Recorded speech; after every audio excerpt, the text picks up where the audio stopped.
적절한 정보는 사람들에게 뭘 줄 수가 있죠? 권력을 주는 거예요. 주식 투자하는 분들은 항상 얘기하잖아요. 좋은 정보 없어? 나만 알게. 나한테 좀 알려줘. 또 대출 받는 분들도 항상 얘기하잖아요. 좋은 금리 없어? 전쟁도 결국에는 정보가 있어야 승리하는 거예요. 러시아가 우크라이나를 침략하기 전에 지속적으로 그 침략을 알렸던 나라가 있잖아요. 미국이거든요. 러시아가 우리는 우크라이나 침략하지 않는다라고 했을 때도 바이든이 맨날 얘기해. 곧 침략할 거다. 곧 전쟁 일어날 거다. 계속 얘기했던 게 왜냐면 정보가 있기 때문이에요. 대통령 선거가 지금 하고 있잖아요. 한국은. 대통령 선거만 봐도 엄청난 정보들을 쏟아내잖아요. 대장동에 대하여 정보를 쏟아내고 또 서울의 집안사까지 막 들춰내잖아요. 사돈의 팔촌의 형제까지 다 들춰내는 거거든요. 정보는 사람들에게 그래서 권력을 줘요. 그렇기 때문에 정보를 절대로 공유하지 않습니다. 함께 권력을 나눠 가질 수 없기 때문에 특정한 집단, 소수의 사람들만이 고급 정보를 갖는 거거든요. 누가가 기록한 사도행전 2장 38절에 보면 베드로가 처음 설교를 하는 내용들이 나와요. 그는 지금 세상을 바꿀 중요한 일이 일어났다고 군중들에게 설교를 하는 거예요. 분명히 얼마 전까지 베드로는 예수님을 모른다고 했고 또 도망을 쳤거든요. 베드로가 얘기한 게 뭐냐면 구약을 보면 죽음이 정복을 당하고 또 성령이 임하는 것은 마지막 날의 약속이라는 것이죠. 유대인들은 메시아가 오면, 그리스도가 오면 그것이 종말이고 마지막 날이라고 생각을 한 거예요. 심판의 날이라고 생각을 했던 거죠. 유대인과 이방인을 구분하는 그런 날이라고 생각을 했어요. 근데 베드로는 이렇게 얘기합니다. 우리가 기다렸던 그 메시아, 구원자가 누구다? 예수라는 거예요. 그리고 예수님의 부활을 통해서 사망이 정복이 됐고 또 지금 마가의 다락방에서 모든 이에게 성령이 임한 걸 보니까 이미 옛 시대가 끝났고 하나님이 새 일을 행하시는 새 시대가 시작이 되었다는 얘기를 하는 거거든요. 새 시대가 시작이 되었다는 것은 굉장한 고급 정보였어요. 이 정보는 특정한 집단끼리 공유하지 않았고 모든 사람들에게 알렸던 이유가 뭐냐면 사도행전 2장 39절에 보면 얘기하기를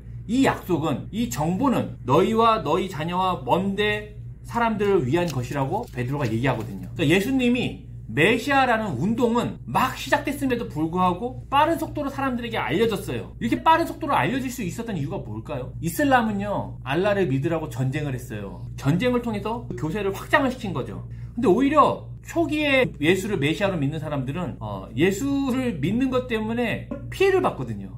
하지만 희한하게도 급속도로 예수 메시아 운동이 퍼졌다는 것이죠. 이유는 뭐냐면 이 정보는 특정한 몇 명의 사람들을 위한 것이 아니라 모든 사람들을 위한 것이기 때문이라는 거죠. 모든 사람을 위한 정보가 널리 퍼질 수 있었던 이유는 첫 번째로는 사람이 이해할 수 없는 성령님의 일하심이 있었다는 거예요. 두 번째는 초기의 기독교 지도자들이 글을 썼거든요. 편지나 예수님에 관한 이야기 같은 것들이죠. 이런 저술들은 아까 얘기한 것처럼 종교인이나 어떤 엘리트 계층을 위한 것이 아니라 처음부터 모든 사람을 위한 거였다는 것이죠.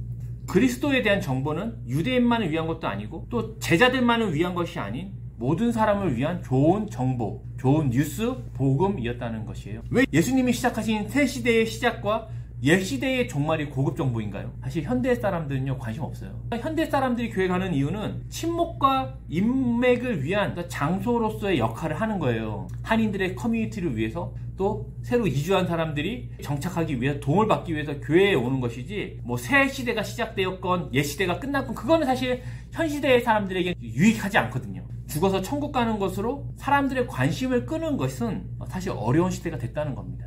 하지만 당시 유대인들에게 있어서 이건 굉장히 중요한 정보였어요. 구원자의 오심은 하나님의 통치가 시작됐다는 걸 의미하는 거였거든요. 그 유대인들에게 말이죠. 이것은 뭐냐면 자신들이 이전에 계속하여 한 번도 독립하지 못했죠. 바벨론부터 시작하여 페르시아와 시리아와 로마의 지배를 받고 있던 자신들이 뭐 하는 거다? 독립한다는 걸 의미하는 거예요. 그러면서 동시에 강대국이 된다는 거였거든요. 자신들이 세계의 중심이 되는 그런 나라가 된다는 거였거든요. 그러니까 엄청난 고급 정보였죠. 생각해보시면 지금 대통령 선거를 하는데 사람들이 막 운동하잖아요. 1번 찍어라 2번 찍어라. 근데 1번 찍건 2번 찍건 그게 외국인들에게는 타지 사람들에게는 의미가 없어요. 근데 한국 사람들은 난리를 치거든요. 서로 자신의 후보가 대통령이 된다면 우리나라는 새로운 나라가 될 것이고 성장할 것이고 시민들의 삶은 개선될 것이라고 믿고 있는 거예요. 그들에게는 누가 당선되냐가 굉장히 중요한 정보라는 것이죠. 마찬가지로 유대인들에게 있어서 예수가 그리스도이다. 누가 그리스도이냐 누가 메시아냐 이것은 새로운 시대의 시작을 알리는 굉장히 고급 정보였는데 베드로가 말하기를 뭐라고 합니까? 야, 십자가에 매달아 죽인 그 예수가 바로 메시아고 그가 일으킴을 당함으로 말미암아 또 너희가 성령을 받음으로 말미암아 새 시대가 시작된 것을 보여주지 않냐라고 얘기했다는 겁니다. 또한 새로운 시대가 시작됐다는 것은 요한복음 1장 12절을 보면 영접하는 자 곧 그 이름을 믿는 자에게는 어떤 권세와 권능이 주어집니까? 하나님의 자녀가 되는 권세가 주어진다는 거예요. 우리 이거 보면 그런 생각 들죠. 전혀 감흥이 없어요. 자녀의 신분을 받는다는 겁니다. 지금도 보면 권력자 옆에 서기 위해 노력을 하고 있어요. 대통령 후보의 측근을 보세요. 서로 그 후보자의 측근이 되기 위해서 난리를 치고 있는 거거든요. 옆에서 열심히 그 사람을 밀어주고 그 사람을 지지해주면서 그 사람의 측근이 되고 싶은 거예요. 사진을 찍을 때도 보면 항상 그 측근 옆에 누가 있냐가 중요하거든요. 권력자의 측근이 되는 것은 권력을 갖기 때문이죠. 권세를 갖는다는 거죠. 또 삼성의 총수 이재용의 자녀가 되는 권세를 준다고 한다면, 또 예를 들어서 유명한 연예인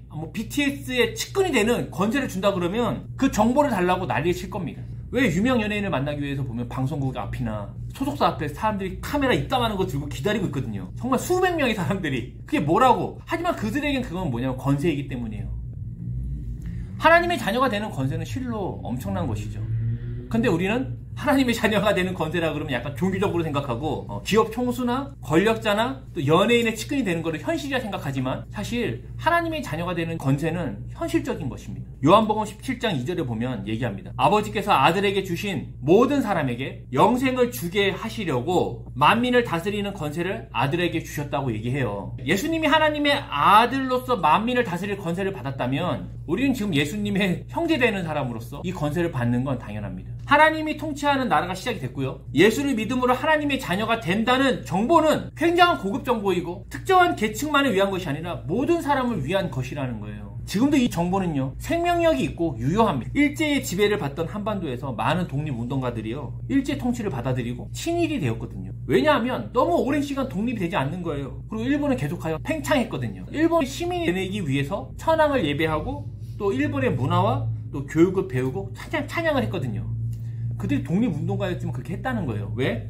너무 긴 거예요. 미국의 원자폭탄 계획을 알았더라면, 그 정보를 그들이 알고 있었다면, 일본이 항복할 걸 알았다면 그들은 일본의 시민이 되지 않았겠죠. 옛시대에 일본이 무너지고 새시대에 대한민국이 시작될 걸 몰랐기 때문에 그들은 일본의 시민으로 살았던 거라는 거예요. 옛시대는요, 사단이 사망으로 통치하는 시대입니다. 사람들은 사망이 두려워서 모든 것을 행하던 시대예요. 옛시대가 그렇습니다. 또 시대의 권력을 잡고 사람들의 사상을 쥐락펴락하면서 지금은 돈이 곧 너희 생명이라고 말해 통치하는 시대가 옛시대의 사람입니다. 이미 예수님을 통해서 새 시대가 시작이 됐고 예수님이 통치하는 시대가 시작됐다는 정보를 알지 못하는 사람들은 여전히 옛시대를 살고 있는 거예요. 새로운 시대가 시작됐음에도 불구하고 알지 못하기 때문에 여전히 옛시대에 살고 있는 겁니다. 옛시대의 문화와 옛시대의 생명을 따라 살면서 계속적으로 무엇이 되기 위해 사람들은 노력을 한다는 것이죠. 그렇게 기준에 도달하는 것으로 스스로를 자랑하고 비교하며 생명을 얻고요. 또 그렇게 도달하지 못하면 자신에게 실망하고 낙심할 수 있다는 겁니다. 무엇이 되지 못했기 때문에. 하지만 새 시대를 사는 자들은 이미 하나님의 백성이고요. 무엇을 하지 않아도 이미 하나님의 백성이 되었고요. 하나님의 인도와 보호를 받는 자들이 되는 것이죠. 사망의 위협이 통하지 않으니 무엇이 되기 위해 살지 않는다는 겁니다. 이미 무엇이 되었기 때문이죠. 하나님으로 인하여 자신이 괜찮다는 것을 알게 되는 것이 새 시대의 사람들의 특성이라는 거예요. 독립 후에 새 시대의 사람들은 여전히 일본의 문화와 자신들의 계명한 것을 자랑하지 않았던 것처럼 하나님의 백성은 하나님의 사랑을 알고 자신을 사랑하게 되고 시대를 이해하고 품어주는 성도가 되는 것이죠. 옛시대에 자랑했던 것들 갖고 여전히 그것으로 자랑하고 그것으로 자신의 가치를 찾지 않는 것이라는 겁니다. 삶에 대한 태도와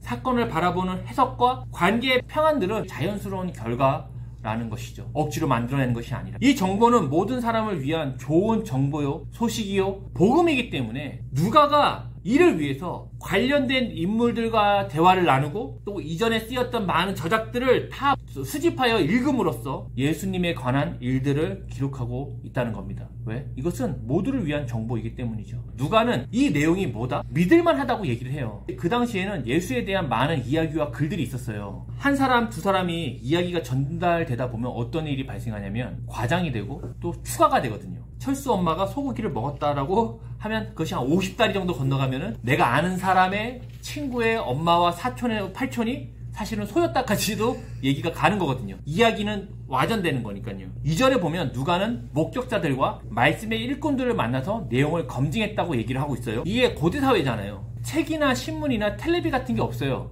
공식적인 사건에 대해서 그것을 이야기하는 꿀이 있었다는 것이거든요. 가지고 뭐 다른 동네의 지진이라든지 아니면 뭐 황제의 근황이라든지 전쟁 같은 것들을 받아서 그 동네에다 이야기하는 꾼이 있었고, 그것은 그 동네의 공식적인 정보로 자리를 잡았어요. 이야기 전달자는 공인된 자로서 그는 함부로 이야기를 변경하거나 과장하면 안 됐거든요. 우리로 치면은 기자 같은 거죠. 누가는 1세기에 유대와 갈릴리 여러 마을을 돌아다니면서 공인된 이야기꾼들의 이야기를 통해서 믿을 만한 증거를 접했다라고 그는 확신합니다. 이야기라는 게 한 곳에만 들은 게 아니고 이 사람 저 사람 5사람 6사람 7사람 이야기를 듣고 나서 검증된 이야기를 누가가 썼다는 거. 자기가 누가는 누가복음 외에 사도행전을 기록하거든요. 그 이유는 뭐냐면 예수님에 대하여 얘기가 널리 퍼지기 시작하면서 이야기가 와전되고 또 변경되는 것들을 볼 수 있었다는 거죠. 또한 누가가 문서를 기록한 60년 70년 그때는 무슨 일이 있었냐면 예루살렘이 멸망하거든요. 유대인들이 싹 다 흩어지거든요. 그렇게 되면서 그 마을과 동네가 사라졌다는 건 뭐냐면 그 마을과 동네에 있었던 이야기도 사라지는 거예요. 우리 한국에서 보면 재건축을 하잖아요. 한 30년 되면 아파트를 재건축한단 말이죠.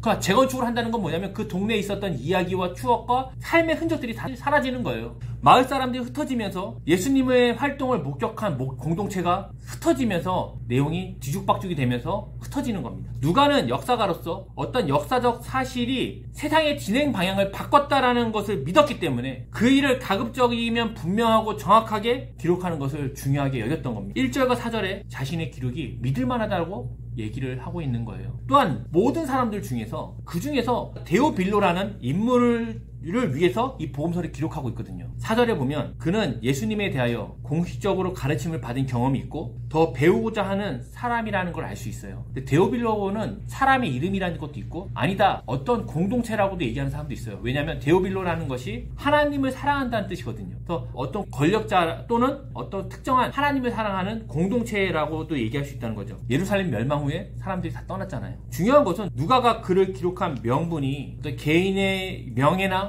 유익을 위한 것이 아니었다는 겁니다. 솔직히 엄청 피곤한 일 아닌가요? 누가가 직업이 의사였거든요. 물론 당시 의술이 발전해봤자 뭐 샤머니즘 같은 거라고 할 수 있을지언정 어쨌든 의사가 없는 시절에 의사였거든요. 누가가 시간을 사용하여 이 사람 저 사람 만나고 또 자료를 모아서 신약 성경 중에서 가장 긴 글을 썼던 거예요. 지금이야 누가 복음이 성경이 된 것을 알기 때문에 의미가 있지만 당시 누가가 이런 긴 글을 쓰는 수고를 하면서 경제적이고 또 체력적이고 가정적인 어려움을 동반하거든요. 무슨 유익이 있어서 이런 긴 글을 쓰겠냐는 겁니다. 누가를 알아준다고 말이죠. 저는 그런 생각이 들어요. 미국의 많은 목사님들은 주중에 일을 많이 하거든요. 그리고 주말에 목회하는 분들도 많아요. 그럼 늦게까지 일하고 저녁에 말씀을 준비하는 거거든요. 왜냐면 설교는 딱 보고 바로 나오는 게 아니니까. 직장인들은 주말에 쉬잖아요. 근데 일하는 목사들은 주말에 쉬는 날이 없어요. 한 달 30일을 풀로 일하거든요. 주중에 일을 한다는 것도 교회가 자립하지 못했다는 것도 의미해요. 생활도 어렵다는 거죠. 그리고 목회는 1명 있으나 100명 있으나 1000명 있으나 준비하는 과정은 거의 비슷하거든요. 에너지는 비슷해요. 근데 중요한 건 성도가 적으면 또 목회자로 존중도 못 받아요. 아마 누가에게도 얘기했을 거예요. 모든 성도를 위한 것도 아니고 데오빌로라는 대상 한 명과 또는 소수를 위해서 이러고 있는 거 아니냐. 너 말고도 그런 기록을 할 뛰어난 역사가들은 많이 있지 않냐. 너가 아니더라도 기록할 사람이 있다. 너가 사도도 아닌데 뭐하러 이런 수고를 하느냐. 이렇게 힘들게 개인의 시간도 없고 대접도 못 받으면서 뭘 하냐. 지금 의사가 얼마나 부족한데 차라리 의사를 한다면 더 존중을 받고 더 좋지 않겠냐라고 말이죠. 솔직히 내가 누가라면 의사라는 일을 할 것인가, 아니면 긴 시간을 들여갖고 유익도 없는 자료를 수집하러 다니고 사람들을 만나러 다니고 데오빌로 그 소수의 사람을 위해서 글을 남길 것이냐, 무엇을 하겠냐는 겁니다. 누가는 왜 근데 이런 일을 했을까요? 누가의 이런 행동들은 성도가 어떤 일을 할 때에 어떤 명분으로 할 것인가를 보여주는 역할을 해요. 누가의 행동의 명분은요, 사람에게 있는 겁니다. 물론 사람을 위한다는 명분으로서 자기 유익을 취하는 경우도 많아요. 여기서 말하는 명분은 뭐냐면 사람을 위한 희생과 섬김이 동반되는 겁니다. 누가에게는 솔직히 메리트가 없어요. 이 데오빌로라는 사람을 위해서 글을 쓴다고 해갖고 그가 어떠한 유익을 얻는 게 없다는 겁니다. 오히려 그냥 혼자 의사하면서 잘 먹고 잘 사는 게 훨씬 유익이 있다는 것이죠. 누가가 기록을 남기는 수고를 하면서 이 기록이 나중에 성경이 되도록 하겠다라는 야망 같은 거 없었고요. 데오빌로에게 잘 보여갖고 한 자리 하겠다라는 마음도 없었습니다. 뭐 지도자가 되겠다 이런 것도 없었습니다. 오히려는 의사라는 직업을 내려놓고 데오빌로라는 사람 또는 그 모임을 위해 기록을 남기는 엄청난 수고를 하는 것이죠. 하루 이틀에 될 문제가 아니라 수십 년에 걸친 수고를 하는 겁니다. 엄청난 희생과 수고가 따라오는 거예요. 체력적인 어려움도 있었을 거고요. 또 경제적인 어려움도 있었을 것이고 또 가정에 대한 문제도 있었을 거예요. 성도인 우리의 선택과 삶이 옛시대의 문화와 습성을 따라 행하지 않는 것이, 누가가 만약에 여전히 옛시대인 사단의 통치와 사망의 위협 가운데 그가 행하였다면, 옛시대에 살았더라면 그는 절대 이렇게 하지 않았을 겁니다. 새시대의 삶을 시작하는 것을 보여주는 겁니다. 예수님이 주인이잖아요. 통치자잖아요. 그럼 주님이 행하신 것처럼 자신을 들여 다른 이를 살리는 명분으로서 그가 이 글을 쓰고 있다는 거죠.